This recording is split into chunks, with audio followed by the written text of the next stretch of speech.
So I want to begin by telling you that I'm really happy to be here, especially after the adventure I had a couple of weeks ago.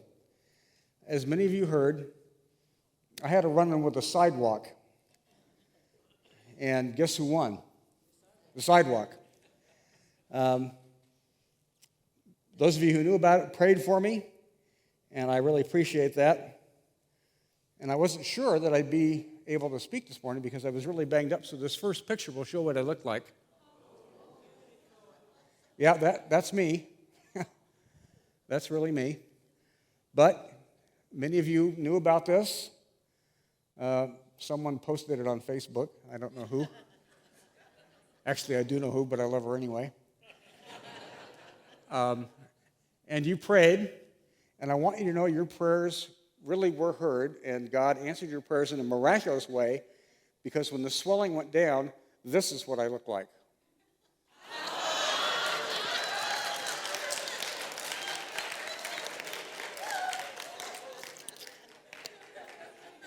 Now, I must say that it didn't stick. So I want you to keep praying. So that was my adventure leading up to Advent. And I think it was appropriate because, as I think about it, the word Advent and the word adventure come from the same root in Latin. Advent means coming, and an adventure is what happens to you when you come to unexpected places and unexpected things happen to you, like happened to me. So we're going to kick off Advent by talking about the fact that Israel was in the middle of an adventure. And I've called this, All That's Gold Does Not Glitter. What I want us to do this morning is to try to step away from our traditions, from 2,000 years of church history that's happened since Jesus was born, because over the centuries, we've tended to romanticize and idealize the stories about Jesus' birth.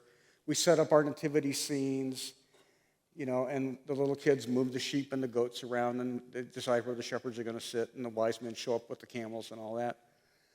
And we really don't appreciate that Israel was on an adventure. It's an adventure that began a long time before Jesus was born. I mean, we could go all the way back to Genesis 1:1. I'm not going to do that this morning because we've only got 35 minutes. But what I do want to do is I want to sort of fill in the gap so that we have a feel for where Israel was in the first century. And that's what I want you to try to imagine where you're at this morning. I want you to try to imagine that you're a Jew living in Palestine in the first century. What would your adventure look like? It would be derailed, for one thing. The story really begins with Abraham about 1,800 years before Jesus was born. Abraham encounters God. God says, pack everything up and go someplace where you don't know where it is. There's no GPS to get you there. Just trust me and I'll get you there. So he treks across the desert. He ends up in Canaan. And he settles down and they have different adventures while they're in Canaan. They fight with various people. And then a famine lands. And it's really tough on the people, so they hike down to Egypt for relief from the famine.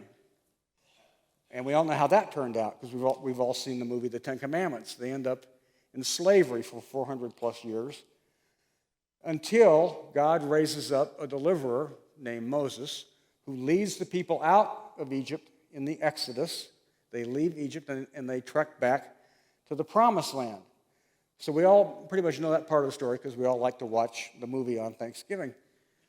They get back to the Promised Land and various things happen. They end up setting up a kingdom, and then the kingdom splits into two parts. There's a kingdom in the north and there's a kingdom in the south. And that's when things really begin to go sideways. About 722, the Assyrian Empire invades the land, conquers the northern kingdom, takes the 10 tribes that live up north into captivity, and they're gone. They just disappear. Those are the lost 10 tribes.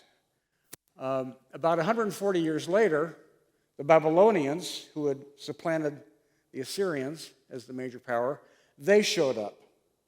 And they conquered the southern kingdom in 586 BC. They conquered Jerusalem, and they took the remaining people into exile in Babylon. And so we have stories in the Old Testament about some of those experiences. What happens then is that a series of succeeding empires sweep through the Middle East. I mean, it started with the Assyrians, then it was followed by the Babylonians, then it was the Persians, then it was the Greeks under Alexander the Great. Alexander conquered pretty much that whole part of the world in his day. And his tutor was Aristotle, the Greek philosopher. And Alexander was very enamored of Greek culture and philosophy and the Greek way of looking at things, and began a process of imposing Greek culture on all of these conquered peoples throughout his empire. This was a process called Hellenization, making them more like the Greeks. And the Jews had to bear up under that. They had, over the years, a lot of them had migrated back into Palestine and were living in the land. And they managed to more or less get along because, they tended to keep a low profile, tried to stay below the radar, until about 186 BC, I think it was. One of these Greek kings named Antiochus IV was on the throne, and he decided he was going to complete this process of making everybody live like Greeks. And he didn't like the way the Jews were living sort of separate lives. They had their own way of doing things. They had their own culture, their own religion. He didn't like that. So he began imposing this Hellenistic Greek culture with a vengeance. He forbade the Jews to read Torah. They couldn't read the law in their meetings, in their synagogues. He forbade worship in the temple. In fact, he went so far as to march into Jerusalem with an army, and he went into the temple, into the Holy of Holies, and he sacrificed a pig on the altar. And that was the straw that broke the camel's back. The Jews finally said, okay, we've had enough. And under the leadership of a couple of brothers called the Maccabees, they revolted against this Greek ruler, Antiochus, and they actually pulled it off. They gained relative independence for about 100 plus years. And everything was going along sort of with a standoff between the Jews living in Palestine and the surrounding peoples until the Romans showed up about 63 BC. They swept through the Middle East and North Africa, conquered what had been the Greek Empire, and that brings us up to the time when Jesus was born. So this is now, we've brought the story up to the story when Jesus shows up, when Jesus was born. The Romans are in control. Herod the Great was a puppet king under the Romans. He was put on the throne, around 37 or so BC. Now, Herod was not a Jew. He was Idumean. What that means is he was partly Jewish and partly non-Jewish. And so he knew, and the Jews knew, that he was never going to be their real king because he wasn't pure in terms of his ethnic background. But he tried to get them on his side. He built the great temple in Jerusalem, the temple that Jesus visited and preached at and everything. Of course, it was a massive undertaking. He had to raise huge taxes to pay for this. And guess who got to pay all the taxes to build the temple? All the Jews living in Palestine. So he was not one of their favorite people. So the bottom line is that in the 600 years between the Assyrians taking the northern kingdom into captivity about 700 BC and the time the Romans showed up, the Jews were free only for about 100 years. Now that's hard for us to wrap our heads around because our country's only been around for a little over 200 years. We can't imagine living in this land, living in America, for 600 years, and for most of the time, having foreign rulers tell us what to do and how to live. But that was what the Jews were putting up with. That was where Israel's adventure got stuck. And so all these Jews are wondering, okay, God made all these promises to Father Abraham. He said that through us all the families on earth would be blessed. He would make us a great nation. And here we are under the boot of a pagan empire, Rome. What on earth is God doing? Where is God? Why hasn't he come back to fulfill his promises? So that's Israel's story, and that's where I want us to imagine we're living today, in the first century in Israel, okay? Now, there's a similar story that's told. This isn't in the Bible, but a lot of us know the story. It's a story by a man named J.R.R. Tolkien. And he wrote this long, massive story called The Lord of the Rings. A lot of us have seen the movies. Some of us have even read the books.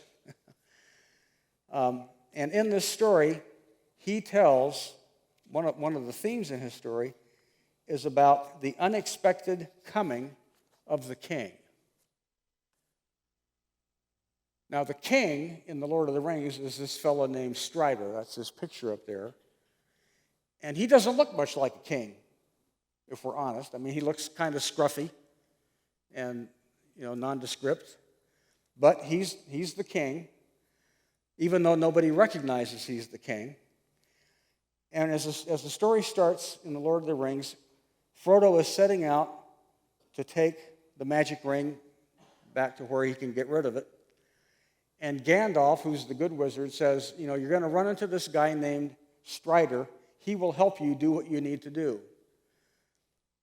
But you need to be aware that he doesn't look like a king. And so Gandalf tells Frodo this riddle. All that is gold does not glitter. Not all those who wander are lost. The old that is strong does not wither. Deep roots are not reached by the frost. From the ashes a fire shall be woken, a light from the shadow shall spring. Renewed shall be blade that was broken, the crownless again shall be king. And that is supposed to help Frodo recognize the king when he finally meets him, because, as the very first line of the riddle says, all that is gold does not glitter. Don't let appearances deceive you. Tolkien was a devout Catholic, steeped in the Bible and in the Old Testament. And I think he deliberately patterned his story in The Lord of the Rings after the story of Israel that we've rehearsed in brief this morning. Because that's where Israel was. Israel desperately wanted a king, but they wanted a king like King David. Somebody to ride in on a white stallion, raise an army, conquer the Romans, drive them out of the land, and make Israel top dog. That was what they wanted. But, as we'll see, that's not how it played out. There was a king, but his birth was unexpected. So let's talk for a minute about the unexpected birth of the king. We find these prophecies, this part of the story, in Matthew's gospel. Now, Matthew was a Jew writing his gospel for Jewish Christians. And so he was taking pains to tie the story of Jesus, who he believed to be the king, into this larger narrative about Israel. For centuries, longing for a king to show up. And Matthew says, well, let me tell you about who this king is. So he begins by talking about Jesus' birth. And right away, he catches everybody off guard. I mean, imagine you're a Jew living in a small village in Palestine, and you're listening to Matthew tell the story. How does he begin? He begins by talking about what we call the virgin birth. Now, let's be honest. Even 2,000 years ago, if you were a Jewish peasant or a cobbler or a farmer living in Palestine, you know where babies come from. I mean, everybody knows how that works. And you know that no woman is going to get pregnant unless she has intercourse with a man. That's just the way it is. And yet Matthew says the king was born, and he was born of a virgin. And he cites the prophet Isaiah. This is in chapter 7, verse 14. The prophet says, "Behold, a virgin will conceive and bear a child and call his name Emmanuel," which means God with us. Now, the problem was that for Jews living in Matthew's day in the first century, they knew that story from Isaiah, but none of them applied it to what was happening in their day. They all knew that that prophecy, as a prophecy, was fulfilled hundreds of years earlier when Isaiah gave it. Because Isaiah gave the prophecy to the king of Israel, a guy named Ahaz. Ahaz was worried about the Assyrians coming in and taking his throne away from him. And Isaiah says to Ahaz, okay, God will give you a sign that he will rescue you. A young girl will get pregnant and have a baby and call his name Emmanuel. And he says some other things. This was a sign to King Ahaz. So it had to happen pretty quick after that, because Ahaz didn't live very much longer after that. So as a prophecy, it was fulfilled hundreds of years earlier, and the Jews understood that. Matthew is looking at that prophecy, and he sees in that prophecy a pattern, what we call a type, of how God would act in the future. And he says, this is what God is doing now.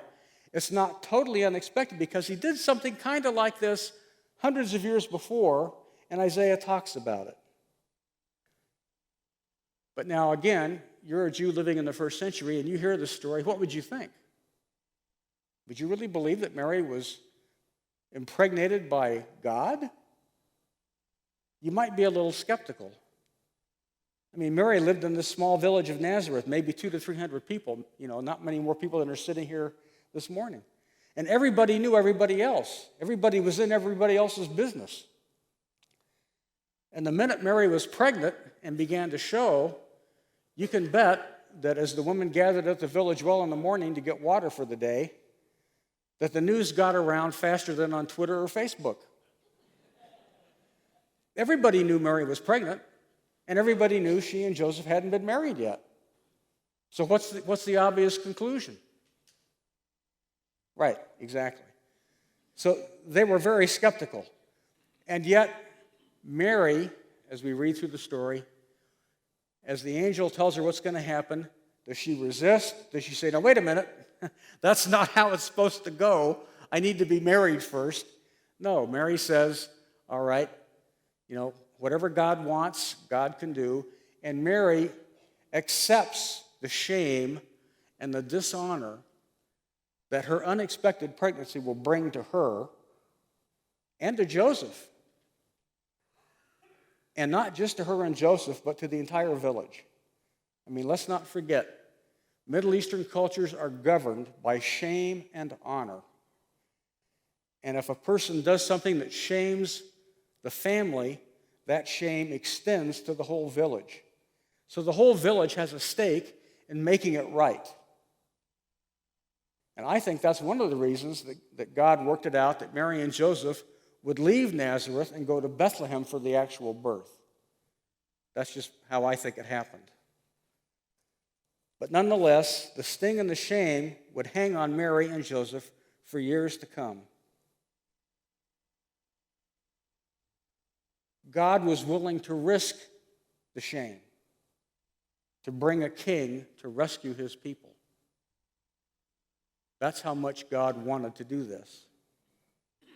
All that's gold does not glitter. Well, and then Matthew goes on to talk about the unexpected home of the king.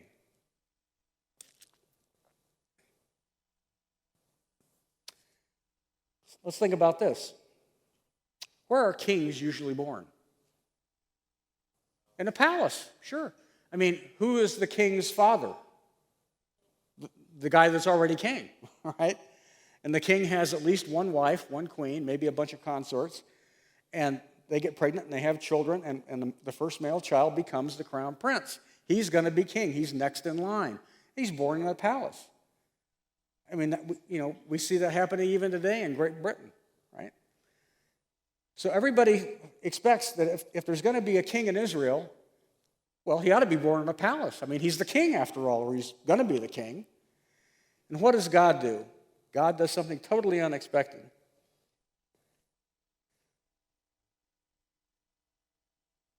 He sends 3 wise men from Persia, hundreds of miles away.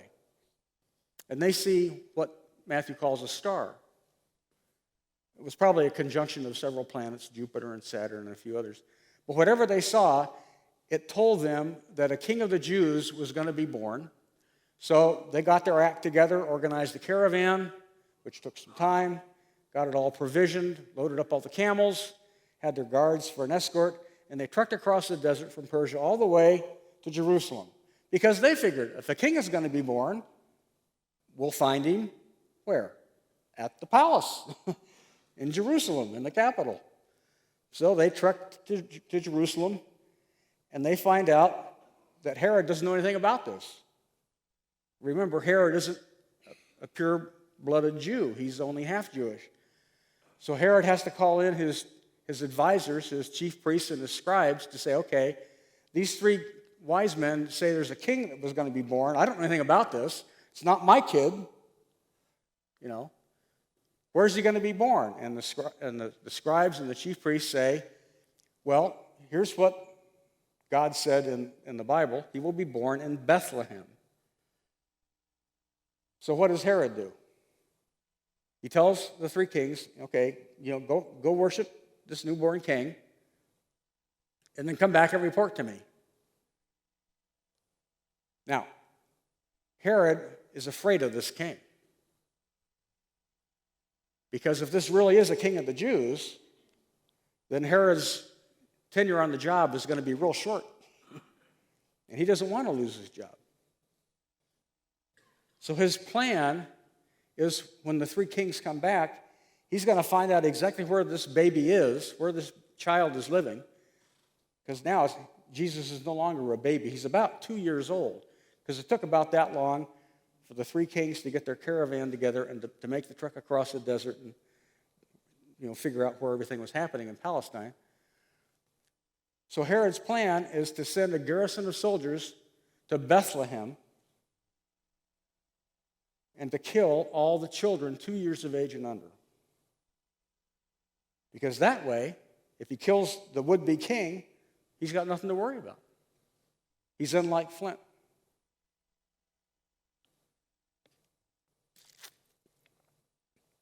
So that's Herod's plan.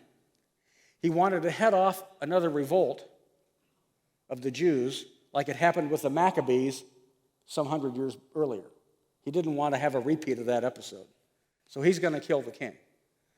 Now, it's interesting that Jesus ends up being born in Bethlehem, and Matthew cites the prophecy from Micah because nobody expected a king to be born anywhere but in a palace, and yet Micah says, in Bethlehem, not the least of the cities of Judah, out of you will come a king who will reign over my people Israel. See, the chief priests and the scribes knew that. They tell the wise men that. Herod learns that. That's where Jesus is born, in Bethlehem. And it's interesting to reflect on the fact that in Hebrew, the name Bethlehem means house of bread. Bethel is house. Lechem is bread. House of bread. And I think that ties into what John says in his gospel when he describes Jesus as the bread of life. What better place for the bread of life to take on human form and flesh than in a village called the house of bread? But again, it's not the palace, it's the small village. All that's gold does not glitter. Well, that brings us in Matthew's telling of the story to the rescue of the king, the unexpected rescue of the king. So Herod decides he's going to kill all the children in that village, and this is probably why we don't find this in the history books. I mean, Bethlehem might have been a village of about 300 people, and there might have been only a dozen or so children 2 years of age or under in the whole village. So when Herod dispatched his garrison to kill all the toddlers, he only killed a dozen or so children. It wasn't thousands and thousands. It wasn't a Holocaust. And that kind of thing happened all the time in the Roman Empire. I mean, people died left and right for all sorts of reasons. So if a puppet king like Herod decides to wipe out a dozen or so kids in one village in a minor province of the empire, nobody's going to even notice. I think that's why it's not in the history books.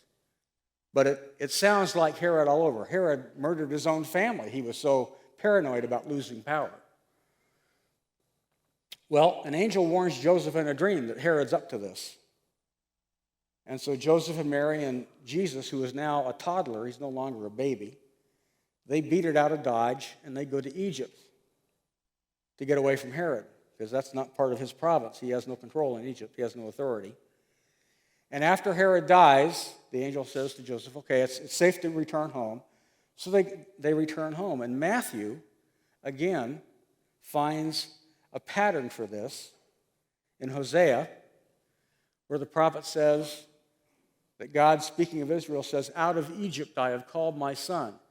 And this is God bringing his son out of bondage in Egypt. Originally it was Israel coming out of bondage in Egypt. But now Matthew applies that prophecy. Again, it's a pattern of how God would do things. He did it in the past this way. He'll do the same kind of thing in the future, and it's happening right now in Matthew's day as he tells the story. And so God will bring his beloved son out of Egypt to rescue Jesus from the danger posed by Herod. But again, you wouldn't expect a king to have to flee to a foreign country to save his own life. All that's gold does not glitter. So in this way, Matthew, I think very skillfully and artfully, ties the story of Jesus' birth and his early childhood into the larger narrative that the Bible tells us about Israel. He sees these recurring patterns, these repeating patterns, where God does one thing in the Old Testament, and then he does the same kind of thing, but to an even greater degree in the New Testament. In the Old Testament, Ahaz is told that a young girl will give birth to a child. Mary, who is a virgin, gives birth to a king. So the pattern repeats, but it gets bigger and bigger in the repeating. So let's go back and think about Mary. When all this happened to her, she was a teenager, maybe 14, 15. And have you noticed in reading the Gospels that we don't hear a word about Mary's parents? I mean, we have the genealogy in Luke, but not a word about her parents, what they were doing, what they thought about any of this. I suspect that's because her parents had died. I mean, life expectancy was very short in those days. And I think as a young single girl, Mary ended up indenturing herself, becoming a slave, as it were, to a wealthier Jewish family in Nazareth. Because that way she'd have a place to stay, she'd have shelter, she'd have food, because her parents were no longer there to take care of her. That's what I think happened. Now, the Bible doesn't say that, but to me it fits the story. So here she is all alone, and the angel says, you're going to get pregnant. And she goes, wait a minute, that can't happen. And yet, it's not totally unexpected, because Mary's cousin, Elizabeth, who is much older, beyond childbearing years, she becomes pregnant. Remember that part of the story? And she gives birth to a baby. And who is that baby? John the Baptist. So Mary knows that her elderly cousin, who is past menopause and shouldn't be able to get pregnant, gets pregnant and has a baby. Well, so maybe this angel knows what he's talking about. So let's just see what God does. I think that's Mary's attitude. But now she's only 15 or 16. And she doesn't have the Bible to tell her how it's going to end, right? She doesn't know how the story is going to play out. Do you think Mary knew all that would happen to her raising this child? Could she imagine how her adventure would proceed? I don't think so. Do you think she anticipated having to move to Egypt for a couple of years until Herod was out of the way? Of course not. Do you think she imagined having to try to raise a young boy in a close-knit village where everybody knew that Joseph wasn't his father? We know how cruel kids can be. Mary didn't anticipate that. There's a lot that Mary didn't know. How could Mary have known that? 2,000 years later, the church, we still wrestle with that.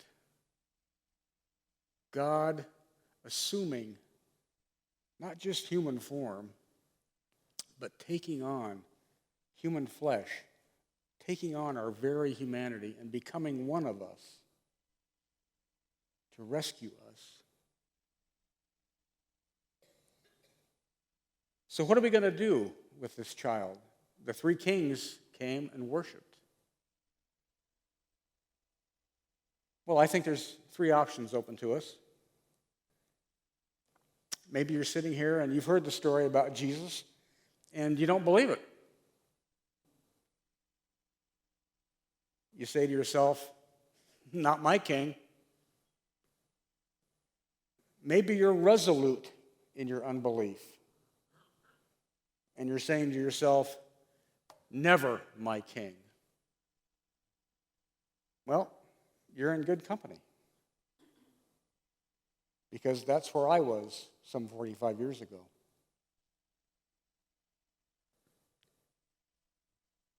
But I'll tell you, God doesn't play fair. I'm proof of that. A lot of us here can tell similar stories. Jesus really is the king. He wasn't only born and lived and died, and raised, but he is exalted and enthroned in heaven. He sits at God's right hand, and he is reigning, whether we see it or not. He is the king. And he's determined to rescue this planet. It's his world. And he will not give it up to the enemy. He will not let sin and death and hell have the last word.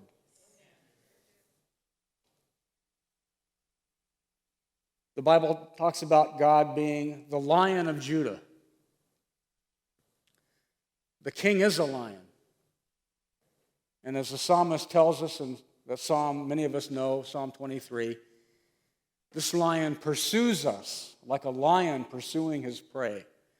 If you are resolute in your unbelief, I'm warning you, this lion is pursuing you, and he may well catch you like he caught me.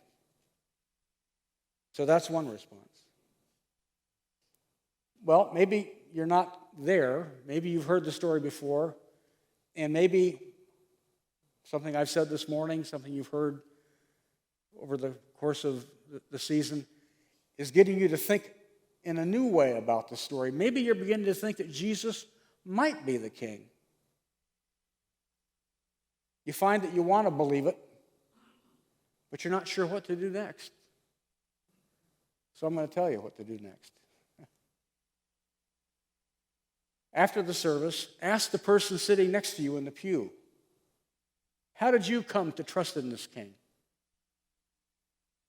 If somebody invites you home for dinner or supper today, ask them, how did you come to believe in this king, this unexpected king? They'll tell you. If you don't know anybody here and nobody invites you home for dinner or lunch, then take out your connection card, and on the back, just make a note and say, I want to talk to one of the pastors. You can talk to Pastor Manny or Pastor Bill. In a pinch, you can even talk to me. And we'll tell you how you can become tied into this king. Because he's pursuing you in mercy and in love and in joy. And then finally, for most of us, we've already met this king. We believe Jesus is the king, and we've embraced him as our king. So what do we do with this story? Well, the story's not over yet because Jesus hasn't returned yet. Jesus wants us, our King wants us to give him not just our faith,